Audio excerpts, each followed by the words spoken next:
Namaskar. Welcome to Vision of Asia, Voice of Community on ITV Gold.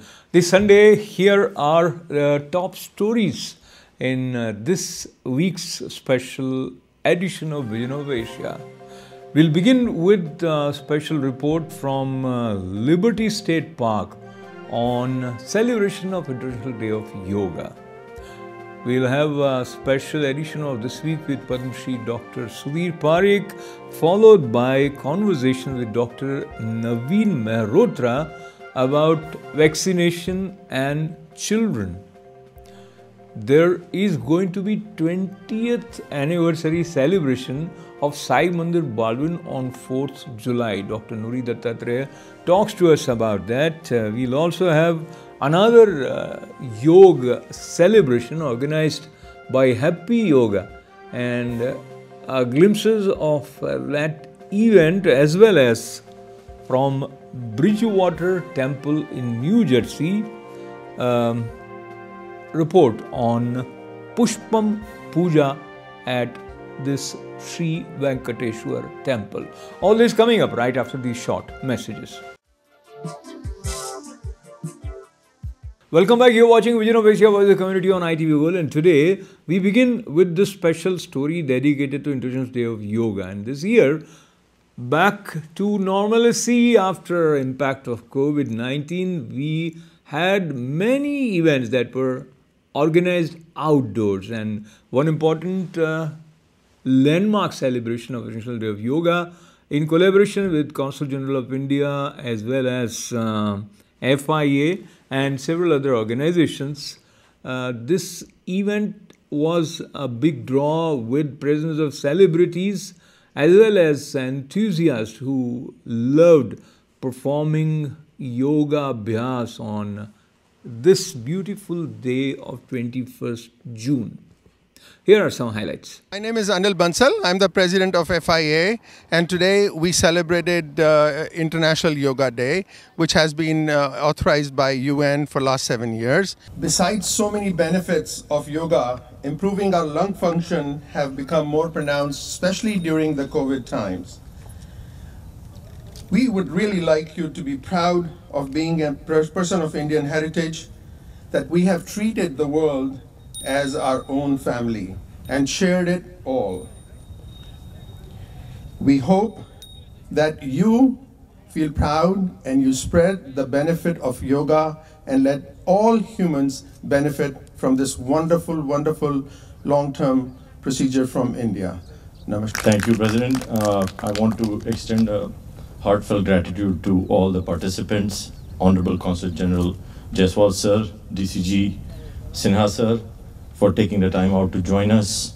Our lovely actor Jay Sean, former Miss America, Nina Davaluri, who has been very kind. Both of them have been very kind to FIA, and every time we have reached out, they have extended their support wholeheartedly. So I want to thank them from the bottom of my heart for supporting FIA throughout the course. The theme for this year's yoga is Yoga for Wellness. For that reason, we want to go beyond yoga, not just yoga, but beyond yoga. You know, yoga has various facets to it, but there are a couple of facets which make it so special. Yoga is about health. Yoga is about unity and togetherness. Yoga is about living in harmony with nature, and most important of all, yoga helps you to experience your human self in the deepest form. For all these reasons and many more, happy International Day of Yoga. This is Ankur Vedya from FIA, and I want to wish the viewers of Parikh Worldwide Media a very happy, healthy, and safe International Yoga Day. As you can see in the background, we have a very good turnout. Celebrities are here. Jay Sean, Nina Davaluri, Honorable Consul General, Deputy Consul General, and thank you for all of their support and participation in making this 6th anniversary of the International Yoga Day a grand success. I'm affiliated with SRMD Yoga. I'm a trustee of the group, and we've launched an SRMD Yoga in about 5 different continents, working throughout the world in partnership with embassies to be able to expand yoga as a method of wellness for both corporate as well as for personal individuals, to be able to expand it. And we're so blessed to be able to be partnering with FIA on this beautiful day where we're able to really expand the use of yoga for wellness for all. Thank you so much. You can take a knees, chest, chin, or you go through your flow, a chaturanga push-up, into upward facing dog or cobra, into downward facing dog. Hello, such a beautiful day. My name is Tara Natalie. I had the great pleasure of teaching yoga out here today at Liberty State Park in New Jersey for International Yoga Day and the summer solstice. Just reminding our community of the importance and the gift that this beautiful yoga practice that we have and what it brings to us for improved health and well-being, both physically and mentally. So really happy to be here today sharing. Hi guys, I'm Jay Sean and we are here at the Liberty State Park. Either way, it's a beautiful park. As you can tell, I'm from England, so I'm not familiar with these places, but let me tell you, what a beautiful day. Absolutely gorgeous day for such a wonderful event. We're celebrating, obviously, the International Day of Yoga, and I got to not only participate, but also be the very proud husband of Tara Natalie, who is my wife, who led a beautiful yoga class today under the sun. So it was a lovely day, lovely event. Thank you ITV and Sudhir Bhai for covering a very nice event today. It's a very beautiful day today, Yoga Day. Everybody happy Yoga Day to each and everyone. And this is a very good event by FIA. FIA always doing wonderful job, and still he's doing more and more. Thank you very much again. Thank you, everyone. Thanks, FI and Ankur Bhai, for organizing such a wonderful event and promoting healthy lifestyle. Happy Father's Day to everyone, and thank you. Hi, my name is Shreya Sangvi. I am a trainer from SRMD Yoga, and we're so excited to celebrate International Yoga Day here at Liberty State Park on such a beautiful day.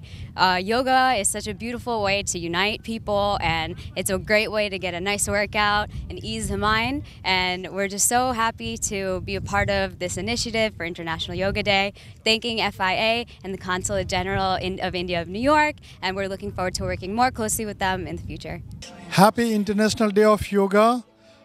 We all enjoyed so much today, and we want to thank you to the Government of India, Honorable Prime Minister, under his leadership.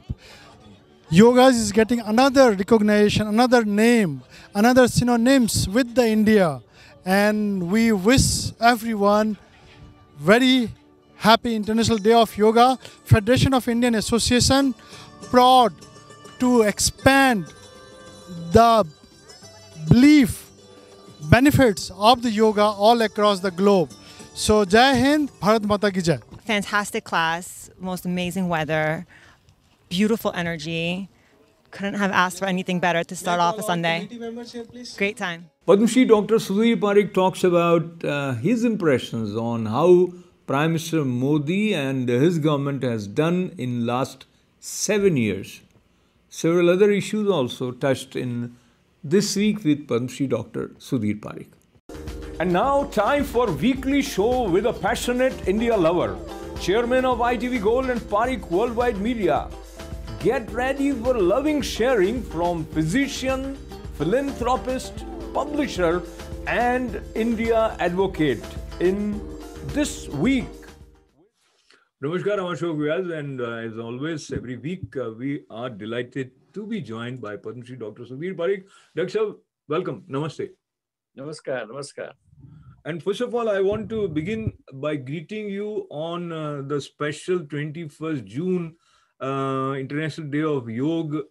Talk to me 7 years down the line, awareness about yoga and being a physician yourself, how important you consider observing this day? I think yoga, International Yoga, 7th International Yoga Day, it's a great achievement by our Prime Minister, Honorable Narendra Modi, because I remember I was a part of that United Nations meeting.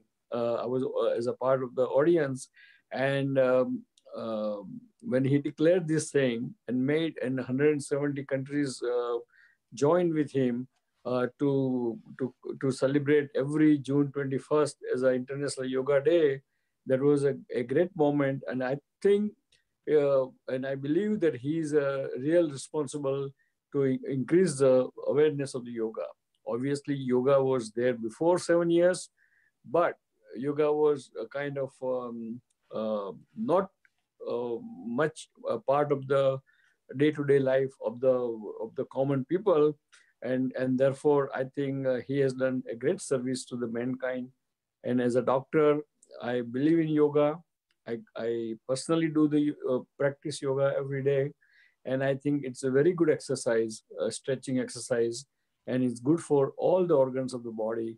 And I think everyone should do it, and start with your day with that, and you will see that how much energetic you will feel whole day. Beautiful. Coming from your own experience also, it makes a lot of sense. And let us also look at another 7 number in the context of Prime Minister Narendra Modi having completed 7 years of leading the nation. When you look back, as per your expectations, where would you rate Prime Minister Modi as leader leading a country like India as Prime Minister? You are satisfied, less satisfied, or there were more expectations which he couldn't No, I'm fulfill? very much satisfied. I think the best thing happened to India is that Narendra Bhai Modi becomes Prime Minister of India, because India needed a person like him who is very visionary, who has very smart, who knows where to help, who knows how to get the help from the people, and he knows the pulse of the people. And when any leader who knows the pulse of the people can always be a very successful. And I think he has done such a great work in last 7 years that we all should be kind of indebted to him for his great work for our motherland India. Talking about his great work and looking at some of the important landmark decisions as well as approach with which Prime Minister Modi led. And if I briefly take you back to initial days when he was known as someone who has toured so many countries, and he was criticized for being more outside India than inside India. But looks like that was the right approach to lay foundation of international relations. And how do you see him as ambassador of India, connecting India to several countries, world leaders? I think he's a perfect ambassador of the India to the world. And what he did in the beginning by traveling to different countries, meeting the different leaders, he introduced himself and he introduced the India in the right perspective to the world. And I think it's a great service to the India. Now, from that point of view, India's relationship with several countries also resulted into increase of direct foreign investment in India.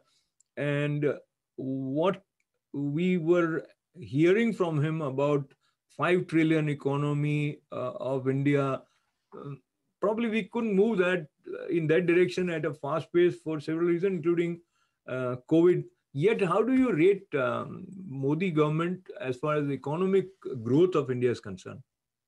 Well, I mean, India is doing very well. I mean, it's more than expected, and India is moving upward and forward. And I mean, I have seen the India's economic journey right from 60s to now, almost 60, 70 years. I witnessed that. And I can see that when we left India, government did not have in 68, 69, 70, government did not have any foreign exchange. And we were allowed to take only $8 to go to India. And so now there is no restriction how much foreign exchange you can get when you leave the India for study or for business or or as a tourist. And that shows that how India came long way from 1969 to today. And India is really progressing well. India's economy is the third largest economy in the world, and it's not too far from the China or even USA.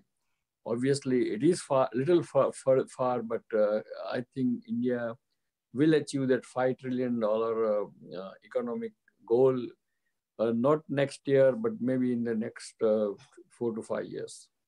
So that's another positive sign. And let us look at internal dynamics of India under Prime Minister Modi in the sense of centre's relationship with states.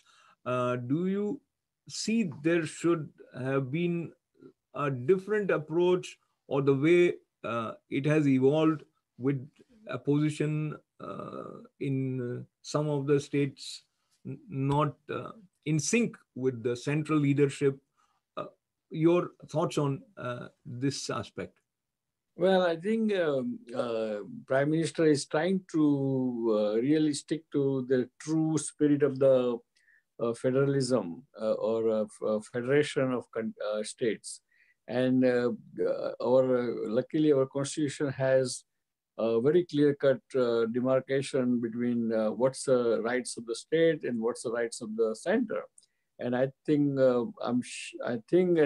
yes, not only I think, but Prime Minister does follow that guideline and makes all the state equally importance, and he does time to time the consultation with the chief ministers of the states and other officers.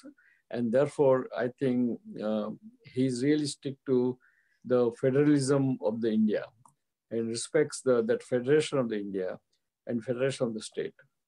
Absolutely. And in this context, I'm also reminded of a landmark historical decision taken by Modi government, where abrogation of Article 370 turned out to be a game changer in checking terror activities, as well as opening up the doors of development for residents of Jammu and Kashmir. But as our viewers are connecting with you through this show on Wednesday, on 24th June, there is a proposed all-party meeting with J&K leaders, which Prime Minister has initiated. What can you expect, and what do you think is the current thought process of central government with respect to J&K at the moment? I think on 24th, as I know that Prime Minister has invited all the parties concerned, almost 17, 18 different parties into that meeting. And I'm sure that meeting's main agenda will be give the Jammu and Kashmir a statehood. So that way, by giving the statehood, always the administration of that territory becomes very easy, and it becomes more democratic, and it becomes more people's will be having more say into it. And therefore, I think once they get statehood, I'm sure eventually everybody will be very happy. In the beginning, there might be some resistance, but that's politics, and we don't have to worry about that. But I think we are moving forward. Kashmir, Jammu and Kashmir is an integral part of the India, and will stay as an integral part of the India, and they will be one of the state of the India. So I think everything is moving along in good space, and with the satisfaction of the people of the Kashmir and Jammu and Kashmir. So as we speak, just a news update coming from Jammu and Kashmir, which is not in the positive direction. Jammu Kashmir police inspector shot dead by terrorists in Srinagar. And once again, everyone wants peace and harmony, but there are elements which do not want that to happen. Shifting gears and coming towards COVID 19 and countermeasures to check it. On 21st June, as Prime Minister have now taken back the operation of vaccination. So, record number of Indians were vaccinated on 21st June, which was more than 80 lakh or reaching to 90 lakh, etc. But as I talk to you, we are listening from the Health Minister of India about another challenge with Delta variant. What can you say about the concern from Delta variant in India? Well, I mean, always any virus, viral epidemic or pandemic, if you do not vaccinate at least 60-70% of the population, the virus changes its tune and it becomes variant. And therefore, we have concern that if we do not vaccinate at least 60 to 70% of the Indian population in short time, next couple of months or 2-3 months, then I think the concern about Delta variant is very serious and very realistic. And that may lead to, again, another mayhem and a lot of sickness and a lot of deaths of the young people and the old people. So we need to be careful, and things are opening up well in America. There have been some interactions between Prime Minister Narendra Modi as well as President Biden and Vice President, which have some Indian connection. Moving forward, as someone who has been a founder for Indian American Caucus, do you see that we are back to a rhythm of understanding in terms of India and America under new leadership here? Yes, definitely. Biden administration is trying to, I mean, the way they are responding to India's concern and the issues, I think they are in the right direction, and they will be in right direction. And hopefully, because India needs USA's help in certain sectors, and USA needs India as a largest middle class economy, which USA can sell their goods into. And so it's a win-win situation for both the country to have very cooperative and good relations and help each other to go forward and flourish the economy, both of USA as well as of India. And now, towards the concluding part of our conversation today, I take you back to West Bengal, where High Court in Kolkata has given green signal to the Human Rights Commission to come and have an independent investigation, which was objected to by Mamata Banerjee government. Your take on this scenario and development? Well, any violence is not acceptable, whether it is political violence or it is otherwise. And investigation should be done.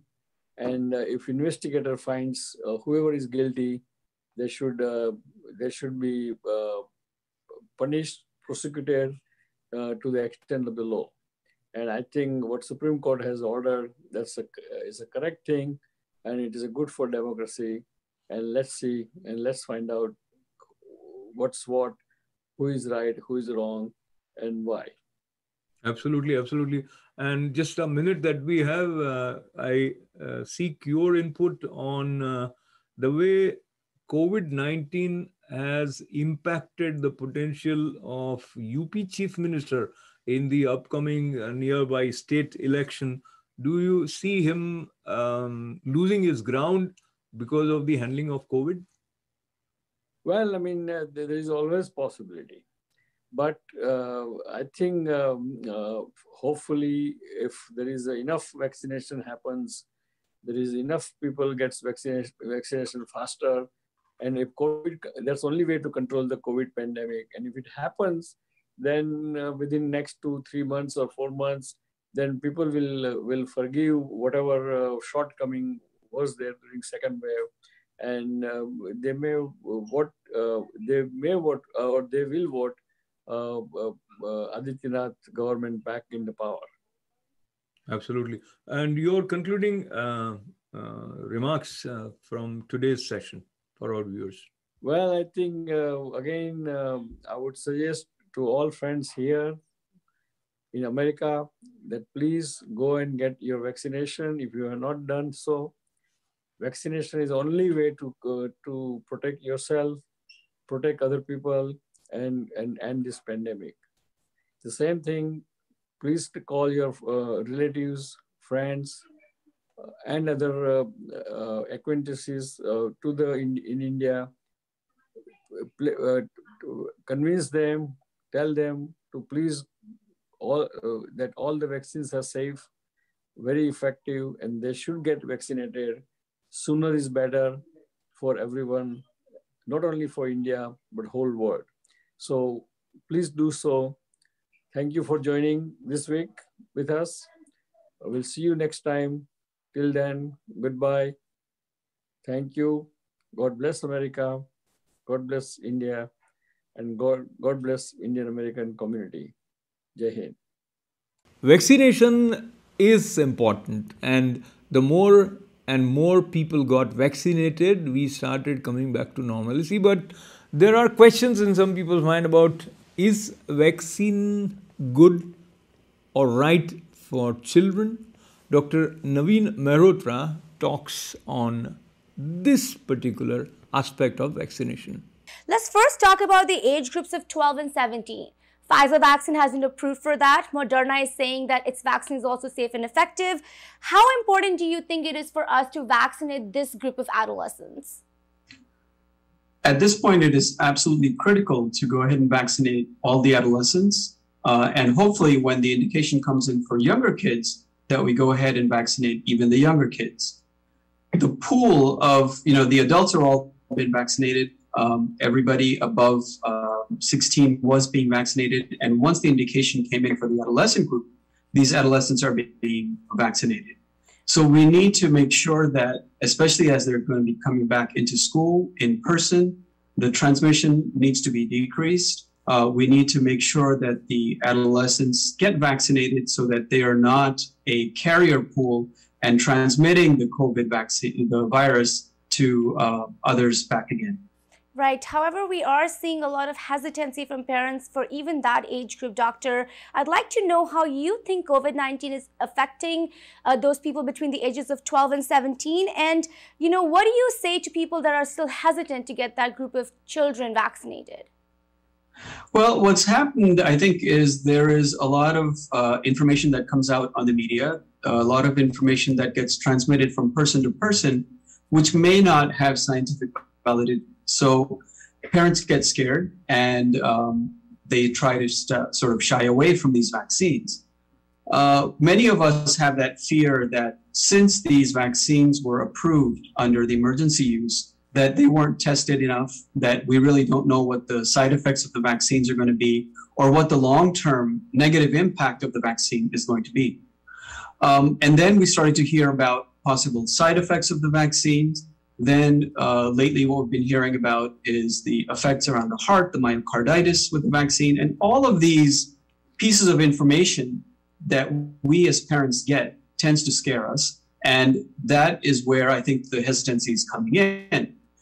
But what we have to look at is the overall picture, what has happened since the vaccines came out. We know about a year ago when the pandemic had hit, the way people were dying, what was happening in terms of healthcare. And as the adults started to get vaccinated, we saw the transmissions rates going down. We saw the severity of the disease going down, and definitely a much, much society than before the vaccine came in. Once the vaccine then was approved for the adolescents, people said, well, it wasn't studied enough. There really wasn't enough rigorous activity that was done to approve this vaccine. And people just, the government wanted to just go ahead and approve the vaccine. But when we look at that, the side effect profile that we have seen is pretty much what we have seen in adults. So when millions and millions of doses have been given to adults, the side effects that we've seen are minimalistic. And, the protection from the vaccine has been much, much more. Doctor, so the hesitancy that's coming in, right, I think, needs to be looked at very carefully with the parents. Definitely. When you're looking at just that age group, because I have questions for other age groups as well, the 12 to 17 age group, do you think it has any developmental effect on their body after they get this vaccine? To date, we have no indication of that. So the fear that something is going to happen long term pretty much is unfounded at this point. So at this point, we don't have any scientific evidence that there is any long-term impact on the vaccine, from the vaccine. Do you see Moderna get approved for this age group soon as well?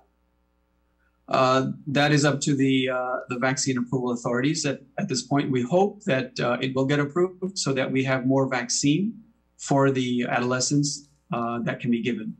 And doctor, will it have the same effect as the Pfizer vaccine in terms of, the side effects you get after that? Once again, we don't know the answer to that, but the side effect profile has been very similar in adults and between the Pfizer and the Moderna.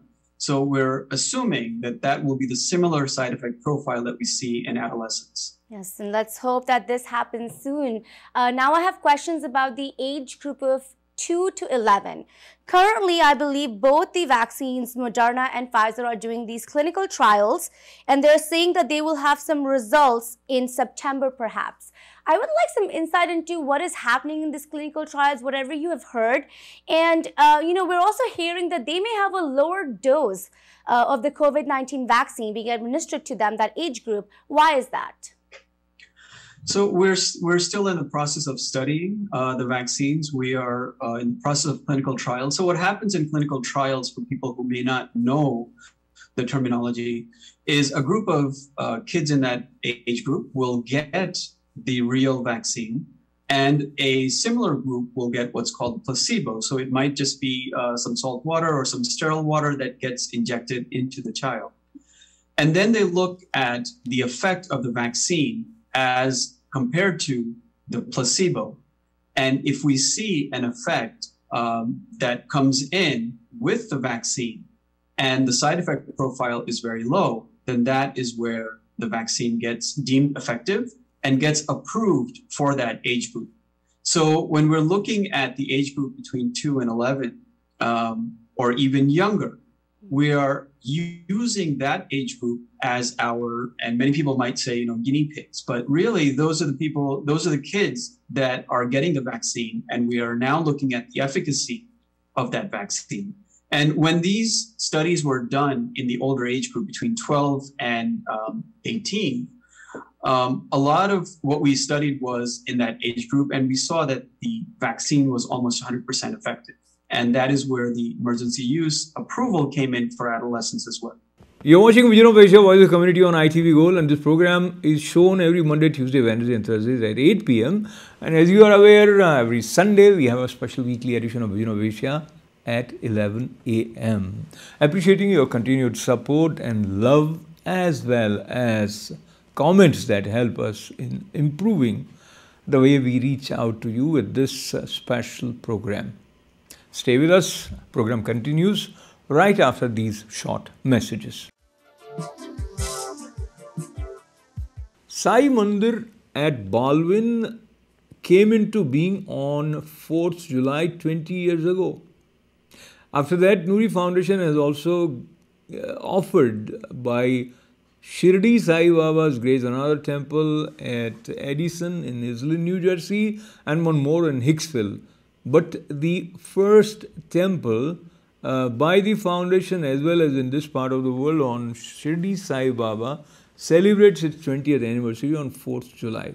Dr. Nuri Dattatreya talked to us about significance of celebrating this anniversary. Whatever happened in this mandir is not designed by me or by you, it's designed by him. I can go on telling everything, including from the architecture of this building. When the architect was drawing the outline, and he completed everything in 2 days, he's also a devotee. And after 2 days, he opened the file and looked at this. Everything is symmetrical in this building. The hall, the Baba, how many stones on this side and how many stones on this side, front and back, everything is symmetrical. He could not believe that he did not design the building. There's so many things happen here. One particular miracle, or chamatkar, I will narrate it and then we'll close. I was here with Balaji Balanori, my nephew, on a weekend. They are trying to address few things here or cleaning stuff after a big function. For that special function, what we did, we have a big backdrop behind Baba.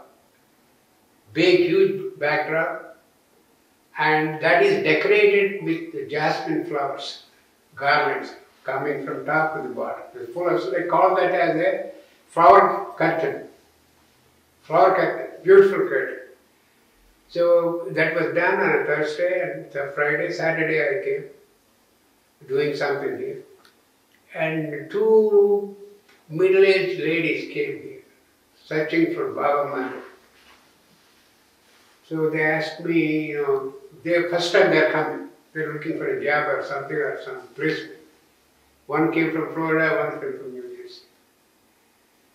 And they are looking like an incredible artist. You can see, they are talented Carnatic singers. So they both went up on the podium. And I asked, looking at them, I asked them one question. You look like a very talented Carnatic singers.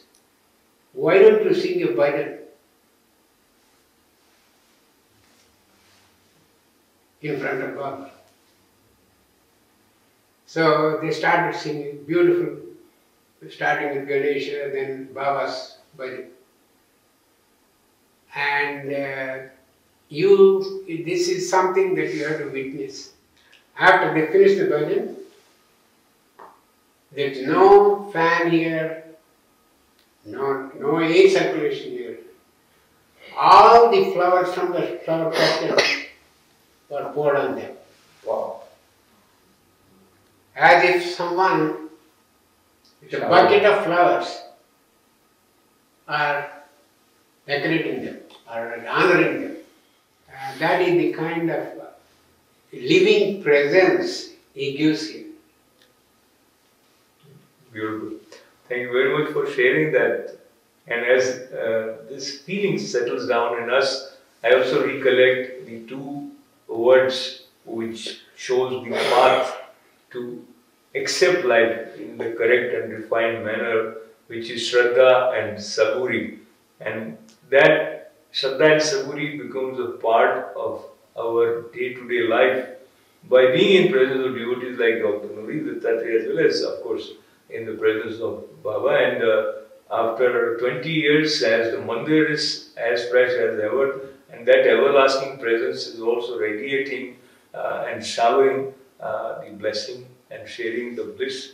And 4th July is the day when this special celebration takes place. And I'm also aware that Consul General of India in New York, Randeep Jaiswalji, would also be here between 11 to 12 that day. Anything else that you may want to add about 4th July celebration? 4th July celebration, we have a full day function. Archanas, Abhishekam, start with Abhishekam. And come and take blessing. The mandir is, as I say in most of the interviews, mandir is everybody's mandir. There is nobody, when you come here, people will say, oh, you sit there, sit here, don't do this. There is no don't in this month. Do whatever you would like to do as long as you have devotion. Happy Life Yoga, as the name suggests, shares the secret of staying happy, and that secret indeed is rooted in the practice of yoga. Trilok Malik is well known as a film director, but has also taken up promoting this healthy lifestyle through Happy Yoga. And while observing International Day of Yoga, Happy Yoga was also joined by Gopio, and indeed Consul General Ranveer Jaiswal ji was also a part of this virtual event. Here are some highlights. Ambassador Ranveer Jaiswal ji with us today. Sir, I am very, very grateful to you for giving me your blessings, and to all of us. After we listen to you, I will ask a question from you. So please, sir, first we will take your blessings. Sir. There are three important elements why yoga appeals so deeply to me, and they are: one, of course, yoga is about unity and togetherness. What better value can we celebrate than this? Second, yoga is about living in harmony with nature and living in harmony with yourself. And most importantly, yoga enables you as an individual to experience, have the deepest experience of your existence as a human being. These are some of the values that we must celebrate today, tomorrow, and always. Happy International Day of Yoga to all of you. Thank you very much. Why, as a human being, we don't follow? We know I should be healthy. I know we should do this. Why we don't do that, and how to motivate ourselves? Please share your ideas in brief. There are two apps the human body always had from day one, and it comes as naturally as the breath. App number one, meditation. App number two, yoga. You actually don't need anybody else to teach you these apps. We have these apps, they stay with us, and when we go to another incarnation, they travel again into that incarnation. These are apps we were born with. The issues that we deal with while walking on planet Earth have been there eternally. We get stuck in traffic jams today. We have to pay taxes, look after our spouses, get our kids into college. Hundreds of years ago, there were other issues, similar issues. And thousands of years ago, they developed a reasoning, a very scientific and an artistic way to use these apps to solve those issues, to make it more easy for us to deal with difficult situations.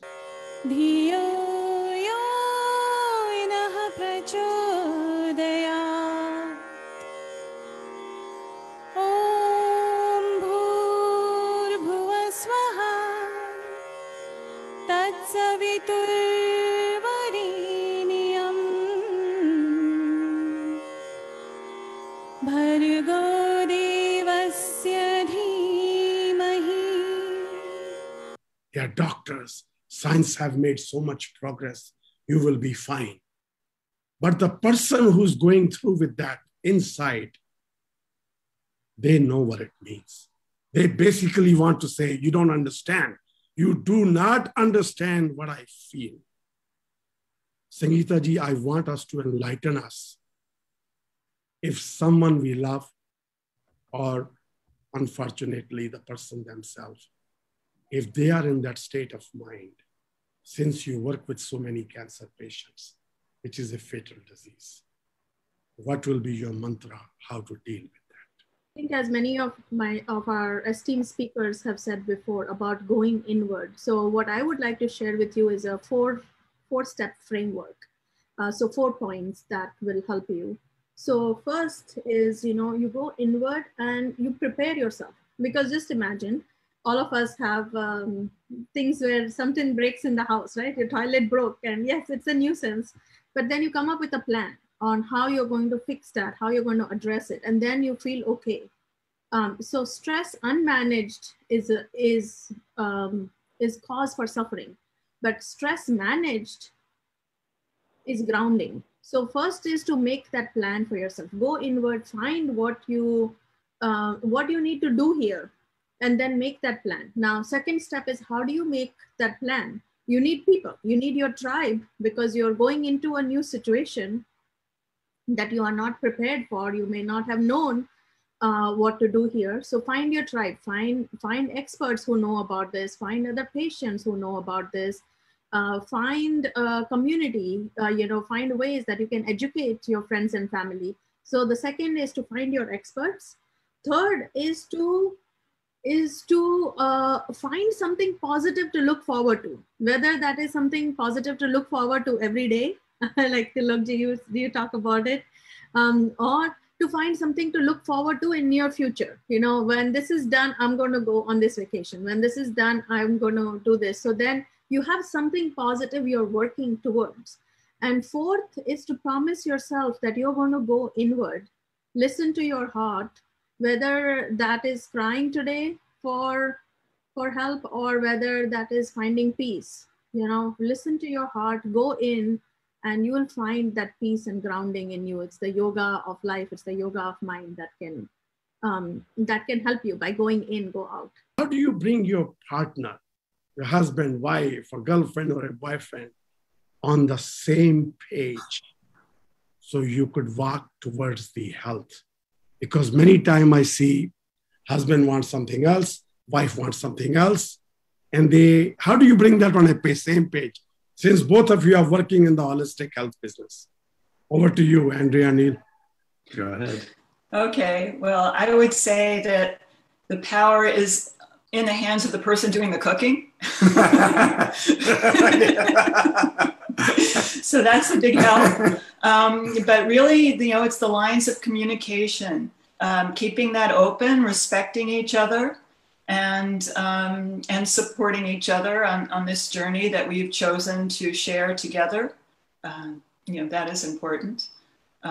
We've chosen a vegan lifestyle. It's interesting that we came on right after Anil Narang, if I'm saying that correctly. So Neil's been vegan for over 35 years. Over 35 years, yeah. And I'm close to that long. But how do you deal with that? Like, sometime I'll see outside my restaurant, wife will say, let's eat here at the Ayurveda cafe. The wife will say, let's eat here. It's healthy food. Husband says, no, I'm in the mood of steak. Does that ever happen? How do you put the wife on the same page? For sure.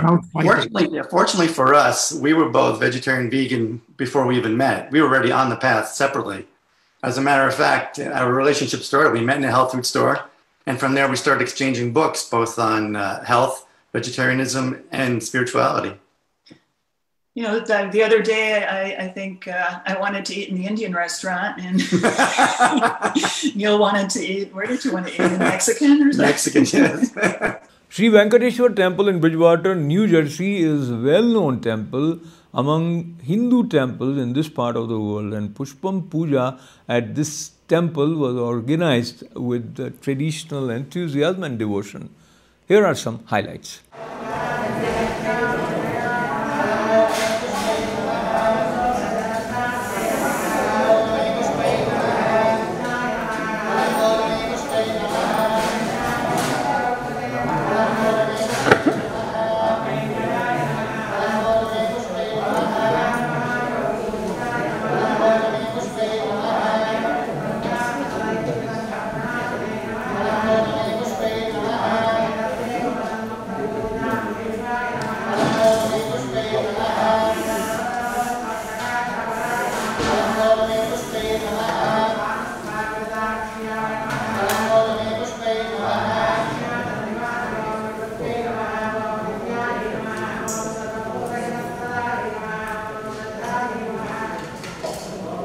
My name is Dr. Bapinidu Kuchipudi.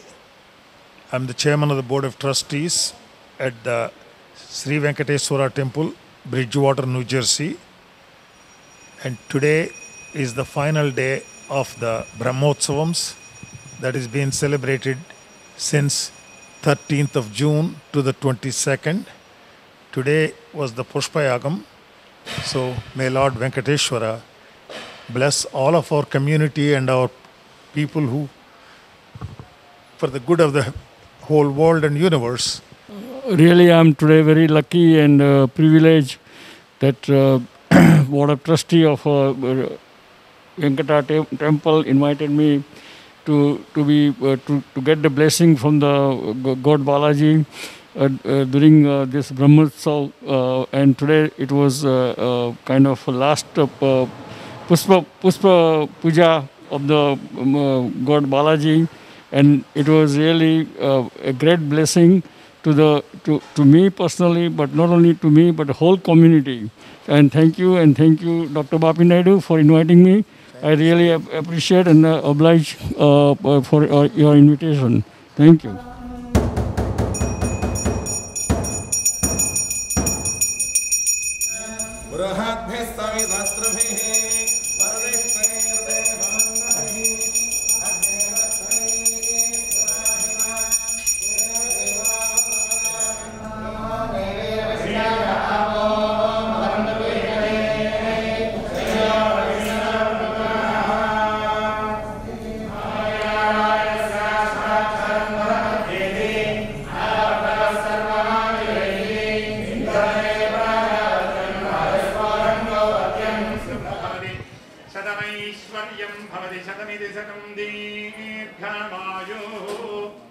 I'm so fortunate to be joining Dr. Bapi Naidu Garu in terms of getting the Lord's blessings, and I'm very grateful. And Dr. Sudhir Parik was here earlier today, and I want to thank all the viewers of ITV in America and Doordarshan in India, that may Lord Venkateshwara bless all of you, and thank you. Today we are completing our temple annual event of Brahmotsavam. What is the Brahmotsavam means? We have to thank Swami each and every day, because he comes here to protect all of us. So we are giving our thanks to Swami. That means we are doing every year Brahmotsavam means our 365 days is equal to Swami's one day. If we do every year this Brahmotsavam, that means we are thankful each and every day to Swami. My name is Prasad Rao Yarlagadda. I am a religious committee chairperson for the Hindu Temple and Cultural Society of USA in Bridgewater, New Jersey. We are celebrating this Brahmotsavam of 9 days, and since 1998, when we did the first Kumbhabhishekam. After that, every year we are doing this 9-day Brahmotsavam. We do this for welfare of the entire society and also in the community in this area. We have chosen about 13 priests, one Asthana Acharya. They're doing a wonderful job, and we take proud in doing a best services that is possible in this country. We are bringing whatever Tirupati is doing. We are trying to emulate Tirupati and doing our best to do the service to this community and all over the world for the peace of the whole world. Thank you.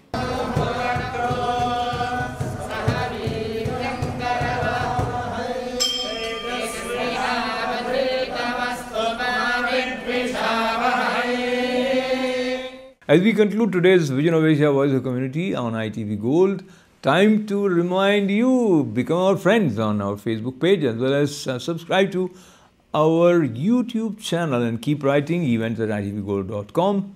Take care. Thanks for being a part of this program. This is Ashok Vyas. Namaste.